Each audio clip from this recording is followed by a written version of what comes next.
শুরুতেই জানিয়ে দেব সংবাদ শিরোনাম, এরপর জানিয়ে দেব বিস্তারিত। 14, 18, 24 মার্কা যেন তেন নির্বাচন মেনে নেওয়া হবে না বললেন জামায়াত আমির।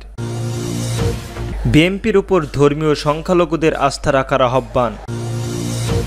জুলাই ঘোষণাপত্র অবশ্যই সংবিধানে যুক্ত করতে হবে বললেন নাহিদ ইসলাম। এবং সর্বশেষ জানিয়ে দেব ঠাকুরগাঁওয়ে এনসিপির গাড়ি বহরের উপর হামলা। বিএনপির উপর ধর্মীয় সংখ্যালঘুদের আস্থা রাখার আহ্বান বললেন বিএনপি নেতা। বিএনপির চেয়ারপারসন একান্ত সচিব ও সাবেক সচিব এমডি আব্দুল সত্তার ধর্মীয় সংখ্যালঘুদের সম্প্রদায়ের উদ্দেশ্যে বলেছেন, বিএনপির প্রতি আস্থা রাখবেন, কোনো অপপ্রচারের বিভ্রান্ত হবেন না। কথা দিচ্ছি, বিএনপি আগামীতে রাষ্ট্র পরিচালনার দায়িত্ব পেলে হিন্দু, বৌদ্ধ, খ্রিস্টান সম্প্রদায়ের লোকদের উপর আমরা কাটার আচরও লাগতে দেব না। শ্রী শ্রী জগন্নাথ দেবের রথযাত্রার মহা উৎসব উপলক্ষে শুক্রবার সন্ধ্যায় রাজধানীর স্বামীবাগের ইসকন আশ্রমে ইসকন বাংলাদেশ আয়োজিত এক আলোচনা সভায় প্রধান অতিথির বক্তব্যে বিএনপির চেয়ারপারসন ও ভারপ্রাপ্ত চেয়ারম্যান পক্ষে তিনি এসব কথা বলেন। অনুষ্ঠান বিএনপির মহাসচিব মির্জা ফখরুল ইসলাম আলমগীরের প্রধান অতিথি হিসেবে উপস্থিত থাকার কথা থাকলেও অসুস্থতার কারণে তিনি যেতে পারেন। তবে তিনি এক বার্তায় ভবিষ্যতের ইসকন মন্দিরের আসার প্রত্যাশা বক্তব্য করেছেন। তিনি বলেন, শুধু তাই নয়, আওয়ামী লীগের শাসন আমলে গত 15.5 বছরে সারা দেশে আপনারা সংগঠিত প্রতিষ্ঠিত সংহিত ঘটনা সুষ্ঠু তদন্ত হবে। এখানে বিএনপির কোনো লোক যদি জড়িত থাকে তাদের বিন্দুমাত্র ছাড় দেওয়া হবে না। আব্দুল সত্তার আরো বলেন, একটি মহল বিএনপিকে নিয়ে নানা কথা বলার চেষ্টা করেন, নানা অপপ্রচার চালান।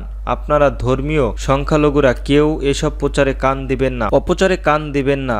অপচারে কান দিয়ে বিএনপিকে ভুল বুঝলে তা দুঃখজনক। এস দেশ সবার, বিএনপি সবার ধর্মের মানুষের স্বাধীনতার বিশ্বাসী। বিএনপি আগামীতে রাষ্ট্রীয় ক্ষমতা এলে স্বামীবাগ ইসকন মন্দিরে চলমান উন্নয়ন কাজের প্রকল্পে কমপক্ষে 50 কোটি টাকা অনুদানের ব্যবস্থা করে দেওয়ার আশ্বাস দেন তিনি। জুলাই ঘোষণাপত্র অবশ্যই সংবিধানে যুক্ত করতে হবে বললেন নাহিদ ইসলাম। জাতীয় নাগরিক পার্টি এনসিপির আহ্বায়ক নাহিদ ইসলাম বলেছেন, জুলাই ঘোষণাপত্র নিয়ে টালবাহানা হচ্ছে, জুলাই সনদ নিয়ে টালবাহানা হচ্ছে। বলা হচ্ছে জুলাই ঘোষণাপত্রে নাকি কোনো সাংবিধানিক ভিত্তি থাকবে না। তিনি বলেছেন, জুলাই ঘোষণাপত্র অবশ্যই সংবিধানে যুক্ত করতে হবে। এই জুলাই গণ অভ্যুত্থানে যারা অংশ নিয়েছেন, যারা শহীদ হয়েছেন, তাদের মর্যাদা, স্বীকৃতি ও রাজনৈতিক নিরাপত্তা থাকতে হবে জুলাই ঘোষণাপত্রে এবং বাংলাদেশের নতুন সংবিধানে। বিকালে দিনাজপুর ইনস্টিটিউশন প্রসঙ্গে আয়োজিত সমাবেশে এনসিপির আয়োজিত এক সম্মেলন সভায় প্রধান অতিথির বক্তব্যে তিনি এসব কথা বলেন। এ সময় নাহিদ ইসলাম ঘোষণা দেন, জুলাই ঘোষণাপত্র নিয়ে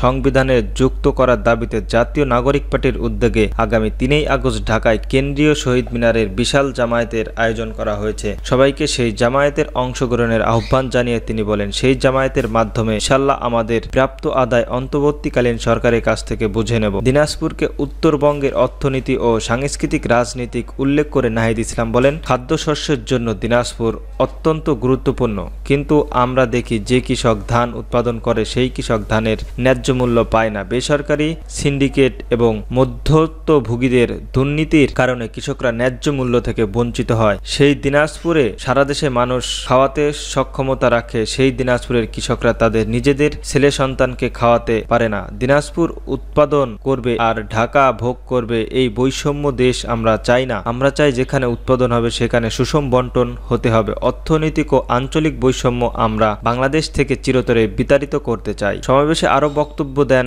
এনসিপির কেন্দ্রীয় সদস্য সচিব আক্তার হোসেন, উত্তর অঞ্চলীয় মুখ্য সংগঠক সারজিৎ আলম, এনসিপির নেতা ডাক্তার আব্দুল হাসনাত, এছাড়াও সাদিয়া ফারজানা দিনা প্রমুখ। কর্মসূচিতে আরো উপস্থিত ছিলেন দলটির দক্ষিণ অঞ্চলের প্রমুখ সংগঠক হাসনাত আবদুল্লাহ, সিনিয়র যুগ্ম সদস্য সচিব তাসনিয়া জারা প্রমুখ, অধ্যাপক নাসির উদ্দিন পাটোয়ারি, এছাড়াও আরো অন্যান্যরা। এর আগে দিনাজপুর ঐতিহাসিক গোর এই শহীদ ময়দান থেকে পথযাত্রা শুরু করে এনসিপির কেন্দ্রীয় নেতারা তাদের দিনাজপুর শহরের কাছাকাছি মোড়, রেলওয়ে স্টেশনের চত্বর, বাহাদুর বাজার, লিলিমোড়, জেলা রোড সড়কে মিছিল ও গণসংযোগ করে দিনাজপুরের ইনস্টিটিউট সমাবেশ উপস্থিত হন।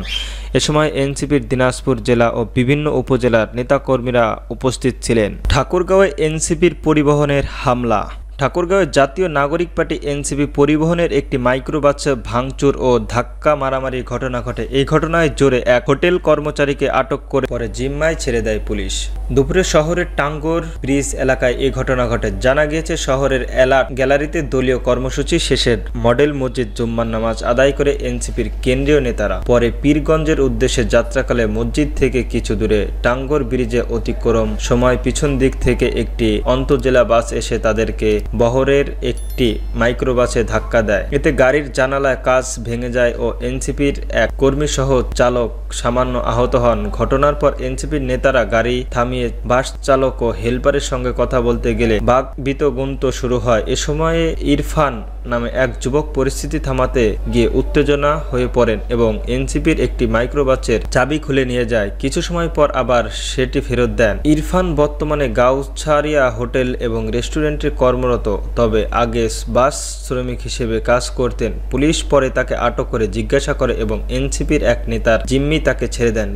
এ বিষয়ে ঠাকুরগাঁও সদর থানার ভারপ্রাপ্ত কর্মকর্তা ওসি সরোয়ার আলম খান বলেন, ঘটনার পরপরই আমরা ঘটনাস্থলে যাই এবং ইরফান নামে এক যুবককে আটক করি। পরে এনসিপির এক নেতার জিম্মি তাকে মুক্তি দেওয়া হয়। এনসিপির ঠাকুরগাঁও জেলা মুখপাত্র মোহাম্মদ রাইহানা আপু বলেন, ঘটনাটি অনাকাঙ্ক্ষিত ছিল। ইরফান মূলত ভুল বোঝাবুঝিতে জড়িয়ে পরে নিজেই বিষয়টি বুঝে চাবি ফিরিয়ে দেন।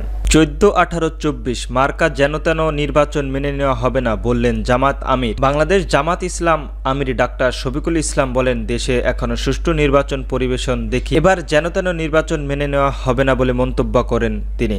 18-14-24 মার্কা নির্বাচনের আলামত লক্ষ্য করা যাচ্ছে। যারা এই ধরনের অপকর্মের চিন্তা করেছেন তাদের জন্য আমাদের স্পষ্ট বার্তা, মানুষ রক্ত দিয়ে পরিবর্তন এনেছে, আমরা প্রয়োজনে রক্তের বিনিময়ে পরিবর্তনকে সফল করব। এক্ষেত্রে জাতি কাউকে কোনো ছাড় দেয়নি, আমরাও দেব না বলেন তিনি আরো বলেন, যতদিন ফ্যাসিবাদের অস্তিত্ব থাকবে ততদিন আমাদের লড়াই চলবে। আমাদের লড়াই ফ্যাসিবাদের বিরুদ্ধে নয়, ফ্যাসিবাদের বিরুদ্ধে। এই ফ্যাসিবাদ পুনরায় হোক আর নতুন হোক, আমাদের লড়াই চলবে। সকাল 7টায় ফেনী যাওয়ার পথে কুমিল্লার আলেক রেখাচর বিশ্ব রোডে এক পথসভায় জামাত আমির এসব কথা বলেন। ডাক্তার শফিকুল রহমান বলেন, এখন থেকে ছাত্র, যুবক, শ্রমিক অতীতে যেমন বুক চেতিয়ে লড়াই করে নিজেদের অধিকার আদায়ের জন্য এগিয়ে গিয়েছিল, আগামীতেও সেই অধিকার আদায় সফল করার জন্য যুবকদের তারা বুক পেতে সামনে এগিয়ে যেতে হবে। তিনি বলেন, কিশোর, তরুণ, যুবকের জন্য এমন এক দেশের রেখা হতেই পারে যেমন শান্তিতে তারা নিঃশ্বাস নিতে পারে। চাঁদামুক্ত,